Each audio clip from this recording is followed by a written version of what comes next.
Welcome to CBS Sports HQ Spotlight. I'm Chris Hassel. The sports world centering around Atlanta this week. We've got the Home Run Derby tonight, followed by the All-Star Game tomorrow. Atlanta also home to SEC Media Days over the course of the next 4 days. It's 4 teams per day. These are the 4 that we're hearing from today. An interesting little cluster of teams, from LSU to a couple of teams that barely missed the playoff last year. Ole Miss and South Carolina, they won 9 games. Vanderbilt beat #1 Alabama last year, and a lot is expected of them under Clark Lee as well. We're going to play a little game of better or worse with the teams meeting the media today. Will they have a better or worse regular season record than last season?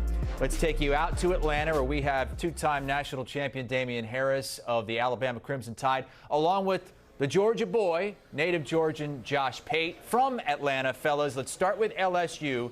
And again, we're going regular season record here. Okay, if you won a bowl game, that doesn't count toward your regular season record. 8-4 was the record for LSU last year. But Pate, they've got Ole Miss, Oklahoma, and Bama on the road. And oh, by the way, they start in Death Valley against Clemson.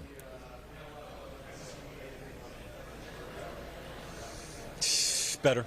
Just give me better anyway, Hassel. I know it's tough. I know it's very tough. And I don't have to, they told me I don't have to tell you each individual game right now. So I'm going to go better. Obviously, I am counting on them coming hot out of the gate. The way I look at this, Damien, is, all right, everywhere else we're talking about quarterback questions. They happen to have an answer at quarterback, a proven commodity. They just so happen to play against a proven commodity in week 1. LSU's got to win a season opener at some point. So my thinking is they win that season opener. That's a soft prediction, by the way, Hassel. That's in pencil. They win that season opener, and then that sort of that breaks that little veil, that barrier, and it shows, hey, we got these, you see it right here, these tough games on the road down the stretch, but you know what, we won at Clemson. So we can do some damage here. 9-3, that's what I need for this to hit. I'm going to take LSU at least 9-3.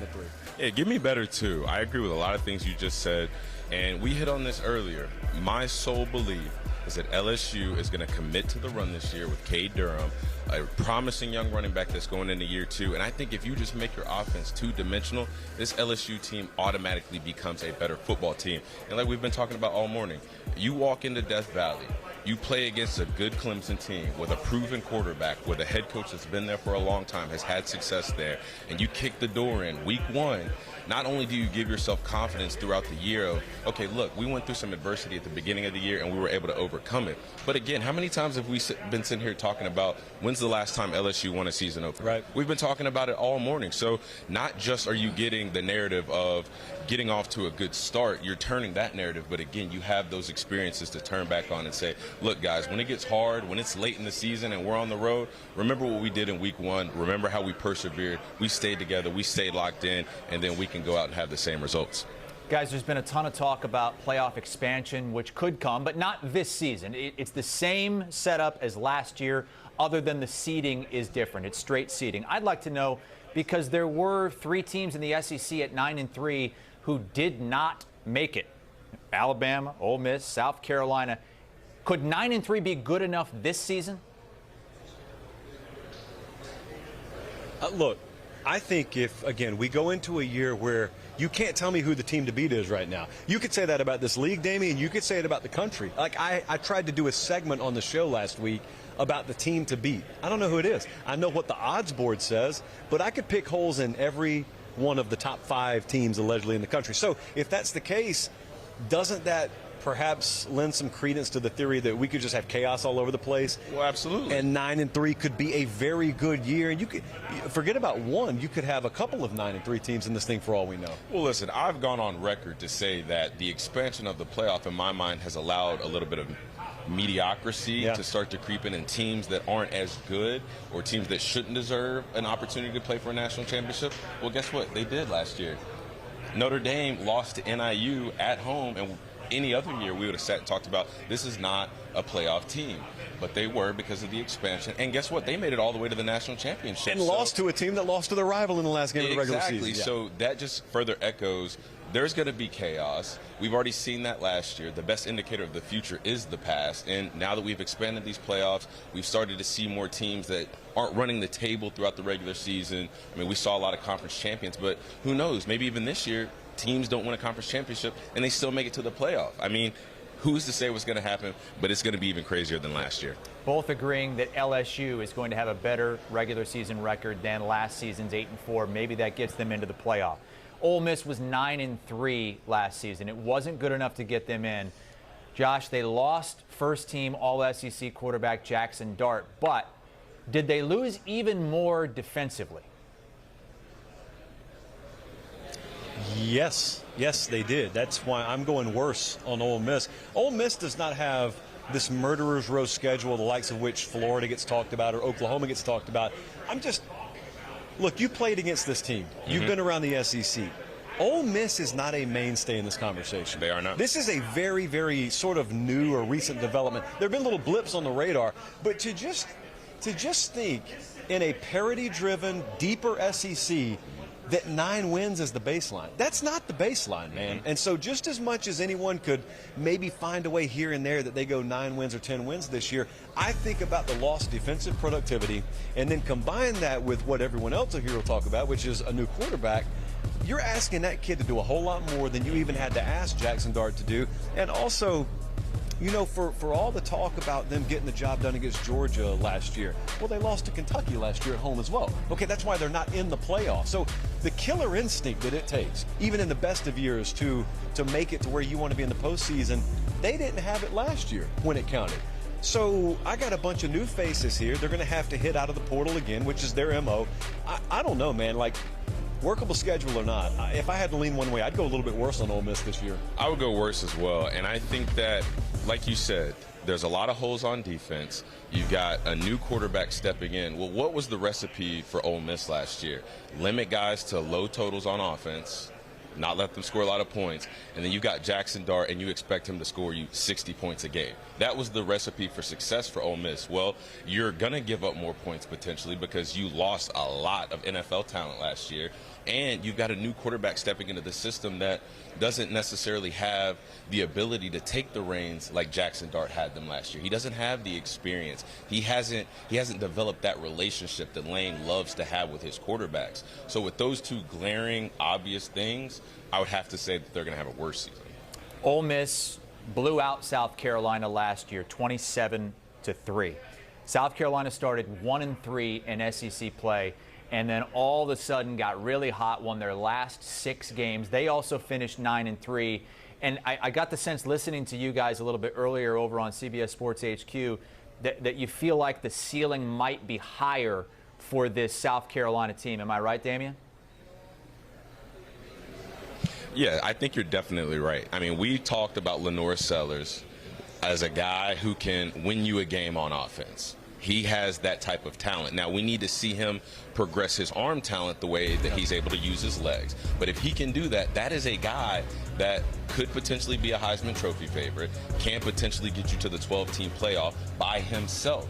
Then you look at the defensive side of the ball. We said it. They have the exact same guy, just on defense at a different position, and that's Dylan Stewart. Now, he's going to face some adversity in year 2 because he's not paired with Kyle Kennard, so more attention is going to go to him. But that is a guy, like I said earlier on this show, he can cover up the lack of talent that you have at linebacker. He can alleviate some of the issues you have in the secondary because your corner play isn't good enough. Well, if he's affecting the quarterback and getting pressure on him all game long, well, then he doesn't have to worry. You don't have to worry about the ball getting downfield. So with those two guys alone, on top of the fact of the way that Shane Beamer recruits, the way that he runs his program, the togetherness that he instills in his foundation, I think they can only go up this year, and that ceiling is going to continue to rise. I'm about the same on South Carolina as they ended last year, but it's the same thing we said about Ole Miss.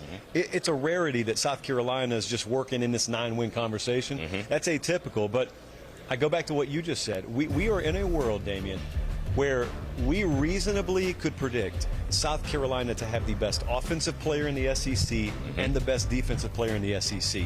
And when you think about game wreckers taking over a game, seemingly single-handedly changing the outcomes of games, the reason that I still stick with 9 wins as my expectation for them despite the tough schedule is I can't help but envision those guys in those high leverage moments in the fourth quarter like they did at times last year. I mean, those guys haven't gotten worse at football. Absolutely. And with that being said, that's why I think they could be the same, but potentially better, because then you have those games where it's like, okay, maybe South Carolina they don't match up with this team.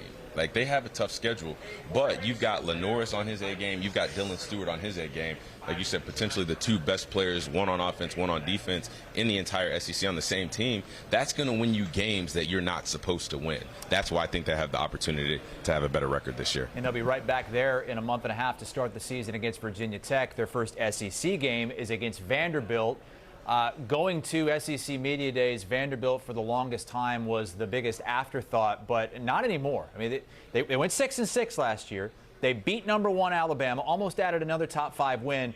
Diego Pavia somehow seems to have even more confidence going into this season, but Pate, you wonder if are they putting too much of a bullseye on their back for being Vandy? What a sentence, by the way. Just what a breathtaking sentence to have come out of one Christopher Hassel's mouth. It's not too big a bullseye for him. Let me put it that way. He is wired a little bit differently. So for him, it's fine. I do, Damien, wonder about his supporting cast. Absolutely. And I don't chuckle in like the disrespectful way we always used to do Vandy, but I chuckle in a sense that for the third time in about the past 10 minutes, I'm going to say this is not the conversation this team's normally in. Right. This team, like you just said, to put it kindly, is normally an afterthought. They're the period of this event where you go get your lunch. Well, that was not the case this year. Like, people have been glued to what Clark Lee has to say, what Diego Pavia has to say, but I think about it from the coaching standpoint. That means you've got the attention of the best defensive minds in the sport, the highest paid defensive minds in the sport around your entire league. Now they get a year and a spring, summer, fall period to adjust to you. I think there's a better than 50-50 shot that they fall off record-wise, and that could be with them playing the same caliber ball they did last year. You just got more folks aware of you now. Yeah, I would have to agree with that. And a conversation that we had earlier, we were talking about Diego Pavia is a culture setter. He's the guy that you bring in, and then you really start to reestablish your culture. Well, we all know that Rome was not built in one day. So although they do have Diego Pavia for another year, although he is going to do everything in his power to instill the right type of culture, bring the guys along, we have to have the same conversation respectfully, in a more respectful breath, that this is still Vanderbilt. So when they go out and they get kids in the transfer portal or they recruit, it's still not at that level of the Alabamas, the Georgias, the Tennessees, the teams you're mentioning who have the highest paid defensive coordinators, who have the best defensive players. So I think that it'll take more time to get some of those more highly touted recruits, those highly touted transfer guys to continue to build the culture. I don't think that that's going to take a step back, but I don't expect them to make a jump from last year just because they beat Alabama to all of a sudden now they're just running the table and shocking a lot of people this year. In fact, Vegas thinks they're going to take an even bigger step back, an over-under win total of 4.5 from the folks out in the desert. Josh Pate, Damien Harris covering the SEC Media Days over the course of the next 4 days for us on HQ and HQ Spotlight. LSU is the only team that has a higher win total than last year's regular season. Remember, LSU won 8 games last year. Vegas says it's 8.5. Ole Miss, South Carolina both down. They won 9 games last year, but interesting to note that the guys are a little bit higher on South Carolina than Ole Miss, and then there's Vanderbilt at 4.5.